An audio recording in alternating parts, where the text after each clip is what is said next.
Hello friends, welcome to BSKSR classes YouTube channel. Friends, ఈ వీడియోలో Indian పాలిటీకి సంబంధించి మోస్ట్ ఇంపార్టెంట్ క్వశ్చన్స్ని డిస్కస్ చేద్దాము. సో వీడియో చూస్తున్నటువంటి వారు వీడియోని లైక్ చేసి ఛానల్ని సపోర్ట్ చేయండి. ఈ వీడియోకి ఒక 1000 లైక్స్ అయితే ఎక్స్పెక్ట్ చేస్తున్నాను. సో ప్రతి ఒక్కరు కూడా లైక్ చేసి మీ ఫ్రెండ్స్కి షేర్ చేయండి. వారికి చాలా యూస్ఫుల్ అయ్యేటువంటి వీడియోస్ ఇవి. అలాగే ఫస్ట్ టైం మన ఛానల్ని విజిట్ చేస్తే ఖచ్చితంగా సబ్స్క్రైబ్ చేసుకుని బెల్ సింబల్ని యాక్టివేట్ చేసుకోండి. మనం అప్లోడ్ చేసే వీడియోస్కి సంబంధించిన నోటిఫికేషన్స్ మీకు రావడం జరుగుతుంది. డీటెయిల్స్లోకి వెళ్లే ముందు ఎస్ఎస్సి ఆల్ కాంపిటేటివ్ ఎగ్జామినేషన్స్కి యూజ్ అయ్యే విధంగా 1997 నుంచి ఈ రోజు వరకు జరిగినటువంటి ఇంగ్లీష్ అండ్ జీకేకి సంబంధించినటువంటి ప్రీవియస్ ప్రశ్నలకి సంబంధించినటువంటి మెటీరియల్స్ని ప్రిపేర్ చేయడం జరిగిందండి. ఇంగ్లీష్లో చూసుకుంటే అన్ని టాపిక్స్ కలిపి టాపిక్స్ వైజ్గా మనకి 10,500 బిట్స్ అయితే ఉన్నాయి. ఇంకా జీకేలో తెలుగు మీడియం అభ్యర్థుల కోసం 10,000+ బిట్స్ అయితే ప్రిపేర్ చేశాము. దీనితో పాటు ఎంటీఎస్ అండ్ జీడీ ప్రీవియస్ 60 పేపర్స్ని మీకోసం ఫ్రీగా ప్రొవైడ్ చేస్తున్నాము. ఈ కోర్స్ తీసుకున్నటువంటి వారు ఈ 60 పేపర్స్ని ఫ్రీగా పొందవచ్చు.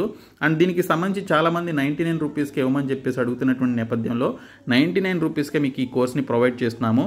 డిస్క్రిప్షన్లో మీకు బిఎస్కే జాబ్స్ అని చెప్పేసి యాప్ లింక్ ఉంటుంది. ఆ లింక్పై క్లిక్ చేసి యాప్ని డౌన్లోడ్ చేసుకొని స్టోర్లోనికి వెళ్ళి మీరు ఈ కోర్స్ని ఇమ్మీడియట్గా తీసుకోండి. ఫ్రెండ్స్, ఈ వీడియోస్ని both English medium and Telugu medium అభ్యర్థులకి యూస్ఫుల్గా ఉండే విధంగా ఈ విధంగా ప్రిపేర్ చేయడం జరుగుతుంది తెలుగు ఇంగ్లీష్లో. సో ప్రతి ఒక్కరికి కూడా యూజ్ అవుతాయి కాబట్టి చివరి వరకు చూడండి. సో ఇక్కడ చూసుకున్నట్లయితే నేను మీకు తెలుగులో చదువుతాను క్వశ్చన్, మీరు ఇంగ్లీష్ మీడియం వాళ్ళు ఇంగ్లీష్లో క్వశ్చన్ చూసుకోండి. భారత రాజ్యాంగంలోని ప్రవేశికను ఏ దేశం నుండి తీసుకొనబడింది అని చెప్పేసి ఫస్ట్ క్వశ్చన్ ఉంది. సో ప్రవేశిక అంటే ప్రియాంబుల్ అని చెప్పేసి అంటారు. సో ప్రియాంబుల్ని వేరే దేశం యొక్క కాన్స్టిట్యూషన్ నుంచి తీసుకున్నారు, రాజ్యాంగం నుంచి. సో అది ఏ దేశం నుంచి తీసుకున్నారని చెప్పేసి అడిగారు. సో మీ అందరికీ తెలిసిన క్వశ్చనే, తెలిసిన ఆన్సరే, బట్ ఇది చాలా ఇంపార్టెంట్ క్వశ్చన్. సో యూఎస్ఏ నుంచి తీసుకోవడం జరిగిందండి. సో ప్రియాంబుల్ని తీసుకుంది మనం యూఎస్ఏ నుంచి తీసుకోవడం జరిగింది. సో ఇలా చూసుకుంటే భారత రాజ్యాంగానికి సంబంధించి చాలా మూలాలు అయితే ఉన్నాయండి. సో మనం చాలా అంశాలని వేరే దేశాల నుంచి తీసుకోవడం జరిగింది. చాలా ఇంపార్టెంట్ టాపిక్ ఇది కాబట్టి ఖచ్చితంగా చూడండి ఇక్కడ. సో ఇక్కడ మనం చూసుకున్నట్లయితే భారత రాజ్యాంగం ప్రపంచంలోని దాదాపు అన్ని ప్రధాన దేశాల నుంచి తీసుకోబడిందండి. ఓకే, మోస్ట్ ఇంపార్టెంట్ కంట్రీస్ ఏవైతే ఉన్నాయో వాటన్నిటి నుంచి కూడా తీసుకోవడం జరిగింది. సో కానీ దాని స్వంత ప్రత్యేక లక్షణాలను కూడా మన భారత రాజ్యాంగం కలిగి ఉందన్నమాట. ఓకే, సో వేరే దేశాల నుంచి తీసుకున్నా కూడా మన సొంత లక్షణాలని కలిగి ఉండే విధంగా మన భారత రాజ్యాంగాన్ని వారు ప్రిపేర్ చేయడం జరిగింది. సో దీనికి సంబంధించి భారత ప్రభుత్వ చట్టం 1935 నుంచి తీసుకున్నటువంటి అంశాలు ఏంటంటే సమాఖ్య వ్యవస్థ, గవర్నర్ కార్యాలయం, న్యాయ వ్యవస్థ, పబ్లిక్ సర్వీస్ కమిషన్, అత్యవసర నిబంధనలు మరియు పరిపాలనా వివరాలకి సంబంధించినటువంటి అంశాలని భారత ప్రభుత్వ చట్టం 1935 నుంచి తీసుకోవడం జరిగింది.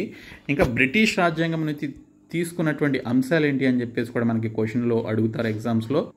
అవేంటనేది చూసుకుంటే పార్లమెంటరీ వ్యవస్థ తీసుకోవడం జరిగిందండి. మన పార్లమెంటరీ వ్యవస్థ ఏ విధంగా ఉండాలనేది బ్రిటిష్ రాజ్యాంగం నుంచి తీసుకున్నారు.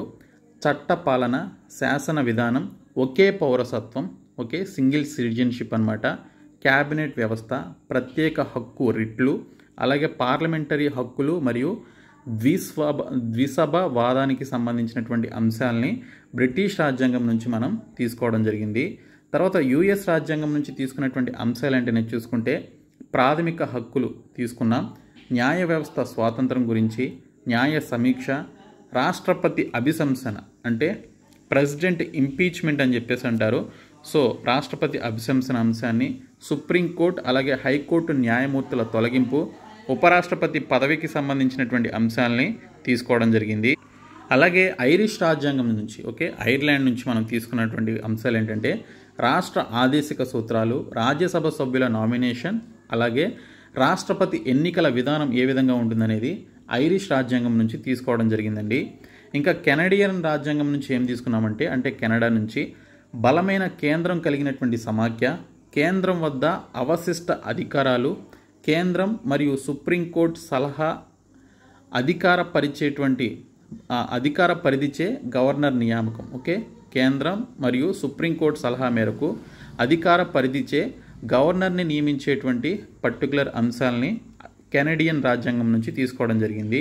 ఇంకా ఆస్ట్రేలియన్ రాజ్యాంగం నుంచి తీసుకున్నటువంటి అంశాలు వచ్చేసి కేంద్ర జాబితా, పార్లమెంటు యొక్క 2 సభల ఉమ్మడి సమావేశం, వాణిజ్య స్వేచ్ఛ మరియు వాణిజ్యానికి సంబంధించినటువంటి అంశాలను తీసుకోవడం జరిగింది.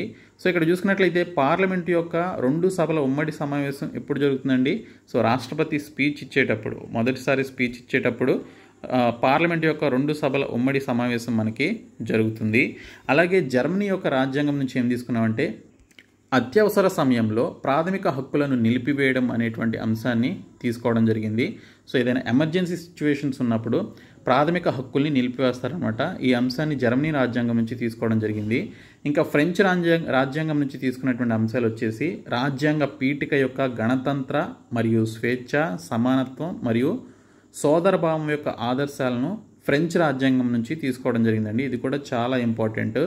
ఓకే, అలాగే మనకి దక్షిణాఫ్రికా రాజ్యాంగం నుంచి తీసుకున్నటువంటి అంశాలు వచ్చేసి రాజ్యాంగ సవరణ మరియు రాజ్యసభ సభ్యుల ఎన్నికకు సంబంధించినటువంటి విధానాన్ని తీసుకోవడం జరిగింది. సో మన రాజ్యసభ సభ్యులను ఎన్నుకుంటూ ఉంటారు పరోక్షంగా. సో ఆ రాజ్యసభ సభ్యుల ఎన్నికకు సంబంధించినటువంటి ఆ విధానాన్ని దక్షిణాఫ్రికా రాజ్యాంగం నుంచి తీసుకోవడం జరిగింది. అలాగే రాజ్యాంగ సవరణ కూడా మనం దక్షిణాఫ్రికా రాజ్యాంగం నుంచి తీసుకున్నాము. ఇంకా జపనీస్ రాజ్యాంగం నుంచి తీసుకున్నటువంటి అంశాలు వచ్చేసి చట్టం ద్వారా ఏర్పాటు చేయబడ్డ విధానానికి సంబంధించినటువంటి అంశాలని తీసుకోవడం జరిగింది. ఇంకా పూర్వ యుఎస్ఎస్ఆర్ యొక్క రాజ్యాంగం అంటే ప్రస్తుత రష్యాకి సంబంధించినటువంటి రాజ్యాంగం నుంచి తీసుకున్నటువంటి అంశాలు వచ్చేసి ప్రాథమిక విధులు, న్యాయ ఆదర్శాలు, సామాజిక, ఆర్థిక మరియు రాజకీయాలకు సంబంధించినటువంటి న్యాయ ఆదర్శాలను తీసుకోవడం జరిగిందండి. సో చూశారు కదా, ఎన్ని దేశాల నుంచి మన రాజ్యాంగం పలు మూలాలకి సంబంధించినటువంటి అంశాలని తీసుకొని మన యొక్క లక్షణాలని కలిగి ఉండే విధంగా ఒక మంచి రాజ్యాంగాన్ని రూపొందించడం జరిగింది. ఓకే, సెకండ్ క్వశ్చన్ వచ్చేసి భారత రాజ్యాంగ సభ ప్రారంభ సమావేశానికి ఎవరు అధ్యక్షత వహించారు అని చెప్పేసి అడిగారు. Who presided over the inaugural meeting of the constituent assembly of India అని చెప్పేసి అడిగారు. దీనికి సంబంధించిన రైట్ ఆన్సర్ వచ్చేసి సచ్చిదానంద సిన్హా అనేది రైట్ ఆన్సర్ అండి. భారత రాజ్యాంగ సభ ప్రారంభ సమావేశానికి ఎవరు అధ్యక్షత వహించారు అంటే సచ్చిదానంద సిన్హా. ఇది ఎస్ఎస్సిలో చాలాసార్లు అడిగినటువంటి బిట్ ఇది. నెక్స్ట్ క్వశ్చన్ వచ్చేసి రాజ్యాంగ పరిషత్ ముసాయిదా కమిటీ చైర్మన్ ఎవరు అని చెప్పేసి అడిగారు. రాజ్యాంగ పరిషత్ ముసాయిదా కమిటీ చైర్మన్ ఎవరండి? రైట్ ఆన్సర్ వచ్చేసి బిఆర్ అంబేద్కర్ గారండి. బిఆర్ అంబేద్కర్ గారు రాజ్యాంగ పరిషత్ ముసాయిదా కమిటీ చైర్మన్గా అప్పుడు పనిచేయడం జరిగింది. ఈ క్వశ్చన్కి సంబంధించిన ఎక్స్ప్లెనేషన్ చూస్తే 29 ఆగస్టు 1947న రాజ్యాంగ సలహాదారు సహాయంతో డాక్టర్ బిఆర్ అంబేద్కర్తో పాటు మరో 6 సభ్యులతో పాటు చైర్మన్గా ముసాయిదా కమిటీని నియమించారు. ఓకే, ఎప్పుడు అంటే 1947 ఆగస్టు 29న రాజ్యాంగ ముసాయిదా కమిటీ చైర్మన్గా ఎవరు నియమించబడ్డారు అంటే అంబేద్కర్ గారు. ఆయనతో పాటు 6 సభ్యులతో కూడినటువంటి ఆ యొక్క కమిటీని, ముసాయిదా కమిటీని నియమించడం జరిగిందండి. ఓకే, ఈయనతో కూడా కలిపి 7 అనమాట. సో 6 సభ్యులు ఈయన చైర్మన్గా పనిచేశారు. నెక్స్ట్ క్వశ్చన్ వచ్చేసి భారత రాజ్యాంగం ఎప్పుడు అమల్లోకి వచ్చింది అని చెప్పేసి అడిగారండి. సో చాలా ఇంపార్టెంట్. ఓకే, సింపుల్ క్వశ్చనే. 26 జనవరి 1950 సంవత్సరంలో మనకి భారత రాజ్యాంగం అమల్లోకి రావడం జరిగిందండి. ఓకే, అందుకే మనం గణతంత్ర దినోత్సవాన్ని జరుపుకుంటూ ఉంటాము. దీనికి సంబంధించినటువంటి ఎక్స్ప్లెనేషన్ చూస్తే భారత రాజ్యాంగం 26 జనవరి 1950న అమల్లోకి వచ్చింది. దీన్ని 26 నవంబర్ 1949న రాజ్యాంగ సభ ఆమోదించింది. ఈ క్వశ్చన్ కూడా అడుగుతారండి. భారత రాజ్యాంగాన్ని రాజ్యాంగ సభ ఎప్పుడు ఆమోదించింది అని చెప్పేసి అడుగుతారు. సో 26 నవంబర్ 1949న రాజ్యాంగ సభ ఆమోదిస్తే 1950 జనవరి 26వ తేదీకి అంటే ఆల్మోస్ట్ 2 నెలల తర్వాత మన భారత రాజ్యాంగం అమల్లోకి రావడం జరిగినప్పుడు సో భారత ప్రభుత్వ చట్టం 1935 స్థానంలో భారత రాజ్యాంగం 26 జనవరి 1950న అమల్లోకి వచ్చిన తేదీని గణతంత్ర దినోత్సవంగా మనం గౌరవిస్తూ సెలబ్రేషన్స్ అయితే జరుపుకుంటాం. నెక్స్ట్ క్వశ్చన్ వచ్చేసి జాతీయ జెండా రూపకల్పనను భారత రాజ్యాంగ సభ ఎప్పుడు ఆమోదించింది?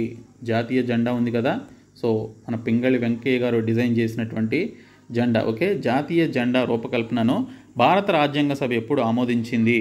దీనికి సంబంధించినటువంటి రైట్ ఆన్సర్ వచ్చేసి జూలై 1947న ఆమోదించడం జరిగిందండి.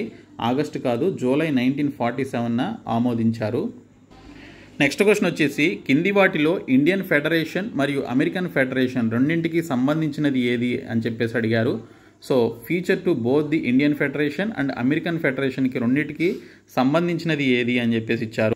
దీనికి సంబంధించినటువంటి రైట్ ఆన్సర్ వచ్చేసి a federal supreme court to interpret the constitution. రాజ్యాంగాన్ని అర్థం చేసుకోవడానికి ఫెడరల్ సుప్రీం కోర్ట్ అనేది ఉంటుందన్నమాట. So a federal supreme court interpret the constitution అనేది అమెరికన్ ఫెడరేషన్కి అండ్ ఇండియన్ ఫెడరేషన్కి రెండింటికి సంబంధించినటువంటి అంశం అనమాట. నెక్స్ట్ క్వశ్చన్ వచ్చేసి అంటే ఈ క్వశ్చన్కి సంబంధించిన ఎక్స్ప్లెనేషన్ చూద్దాము. భారత రాజ్యాంగం ప్రకారం సుప్రీంకోర్టు పాత్ర ఫెడరల్ కోర్టు మరియు రాజ్యాంగ సంరక్షకుడిది. ఫెడరల్ కోర్ట్ ఆఫ్ ఇండియా అనేది భారతదేశంలో 1937లో భారత ప్రభుత్వ చట్టం 1935లోని నిబంధనల ప్రకారం అసలైన అప్పిలేట్ మరియు సలహా అధికార పరిధితో స్థాపించబడినటువంటి న్యాయ వ్యవస్థ అనమాట. ఇది 1950లో భారత సర్వోన్నత న్యాయస్థానం స్థాపించబడే వరకు పనిచేసింది. నెక్స్ట్ క్వశ్చన్ వచ్చేసి భారత రాజ్యాంగానికి సంబంధించి కింది వాటిలో సరైనది ఏది అని చెప్పేసి ఇచ్చారు. సో ఇక్కడ చూసుకున్నట్లయితే ఇట్ ఈజ్ ఒరిజినల్ అని చెప్పేసి ఇచ్చారండి. అలాగే it is made only on the basis of government of India act 1935. ఇది భారత ప్రభుత్వ చట్టం 1935 ఆధారంగా మాత్రమే రూపొందించబడింది. అలాగే it is a mixture of several constitutions. ఇది అనేక రాజ్యాంగాల మిశ్రమం.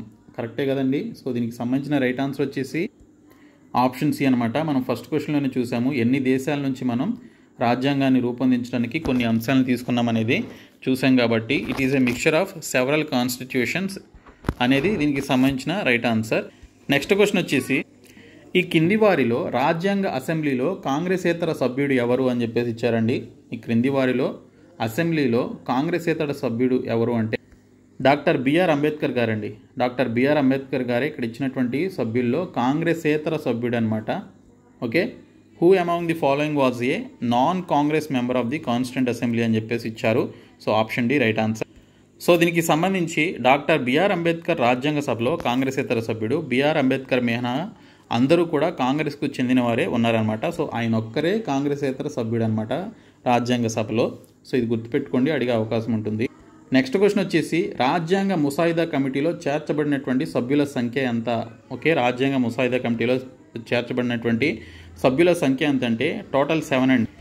మనం ఇందాకే చూసాము. So total 7. దానికి చైర్మన్గా ఎవరున్నారు అంటే డాక్టర్ బిఆర్ అంబేద్కర్ గారు ఉన్నారు. మిగిలినటువంటి 6 సభ్యులు అనమాట. చైర్మన్తో కూడా కలిపి మనకి టోటల్గా చూసుకుంటే 7 అనమాట.